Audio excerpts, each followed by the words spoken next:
रुद्ररूप सर्वलोकरक्षकं कृपाकरं कठोरकष्टकृष्णकर्मनाश।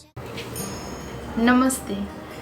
कल से श्रावण मास की शुरुआत होने जा रही है और मुझे ऐसा लगा कि एक वीडियो क्लिप के माध्यम से एक कुछ ऐसा बनाना चाहिए जिससे हम सबके अंदर स्पिरिचुअलिटी डेवलप हो। तो फिर बहुत सारा विचार विमर्श करने के बाद मुझे ऐसा लगा कि कल मैंने जो कथा पढ़ी थी क्यों ना उसे ही आपके समक्ष व्यक्त किया जाए। और मुझे ऐसा लगता है कि अभी हम सबको इसकी आवश्यकता है। फोटोग्राफ में हम सब साथ में दिखते हैं, सेल्फी में हम सब साथ में दिखते हैं, लेकिन हमें नहीं मालूम कौन लोग हमारे पास है और कौन लोग हमसे दूर है, कौन अच्छा इच्छता है कौन बुरा इच्छता है, हमें नहीं मालूम। तो अभी मैं आपको जो कथा बताने जा रही हूँ वो शायद आपने सुनी होगी या फिर पढ़ी होगी। तो कथा में कुछ ऐसा हुआ है कि नारद जी ने कामदेव पर विजय प्राप्त किया है और वो देवलोक में सभी को बताते फिर रहे हैं कि मैंने कामदेव को हराया, मैंने कामदेव पर विजय प्राप्त किया, ऐसा ऐसा सब कुछ। नारद जी चले गए कैलाश पर, और कैलाश में हमें मालूम है कि कैलाश में तो हमारे शिव जी विराजमान हैं। शिव जी से जाके वो बोलते हैं कि हे शिव जी, हे भगवान, हे महादेव, मैंने तो कामदेव पर विजय प्राप्त कर दी। शिव जी ने यह सुनते ही उनको लगा कि नारद जी में बहुत अभिमान आ गया है। उन्होंने नारद जी को सलाह दी, ठीक है कोई बात नहीं, आपने देवों को बताया ठीक है, मुझे बताया ठीक है, लेकिन अब आप जाकर विष्णु जी को मत बोलना कि आपने कामदेव पर विजय प्राप्त किया है। नारद जी थोड़े रूठे, उन्हें लगा जी को मेरी प्रशंसा से प्रसन्नता नहीं हुई। वो बड़े दुखी हुए और चले गए विष्णु जी के पास। ये सभी रामायण उन्होंने बताई शिव जी को कि हे भगवान, मैंने कामदेव पर विजय प्राप्त किया है, उनको मैंने हरा दिया है। विष्णु जी तो हमें मालूम है कैसे भगवान है, बहुत ही नटखट। वो ऐसे कैसे नारद जी को जाने देते। उन्होंने एक योजना बनाई।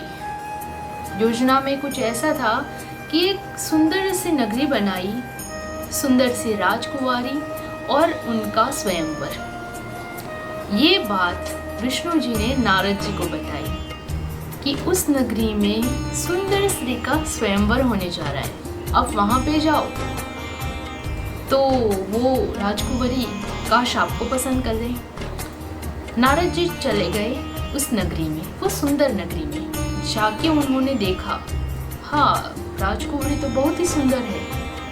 वो वापस आए विष्णु जी के पास और फिर उन्हें बताया कि विष्णु जी मुझे कुछ ऐसा वरदान दीजिए जिससे मैं बहुत खूबसूरत हो जाऊं। विष्णु जी ने वरदान दे दिया। नारद जी चले गए फिर से वो सुंदर नगरी में। सुंदर नगरी में जाके वो सबके बीच में ऐसे खड़े हो गए। उनको तो एक कॉन्फिडेंस था कि राजकुमारी मुझको देखते ही पसंद कर लेगी, लेकिन वहाँ तो सब उलट पुलट होने लगा। वहाँ स्वयंवर पर आए सभी राजा और वो राजकुमारी, सभी लोग हंसने लगे।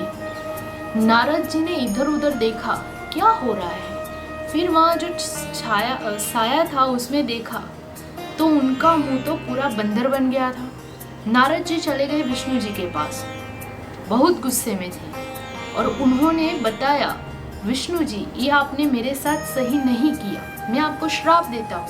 और वो फिर विष्णु जी को श्राप देते हैं और वगैरह वगैरह। उसके बाद जो कथा घटती है और उसके परिणाम स्वरूप हमारे पास रामायण आती है वो हम सबको मालूम है। यहाँ मैं कहना ये चाहती थी कि सलाहकार सही है, समय सही है, सही समय पर सही सलाहकार का मिलना वो आपके जीवन के लिए अच्छा है।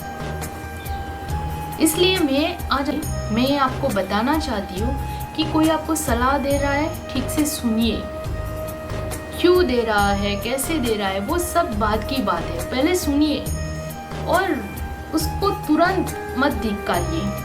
उसको तुरंत इनकार मत कीजिए। सोचिए, अच्छे से सोचिए, बुरा है फिर भी सोचिए, काश आपके अच्छे के लिए हो।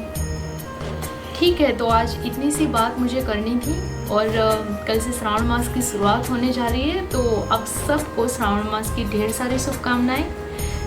जय जय महादेव।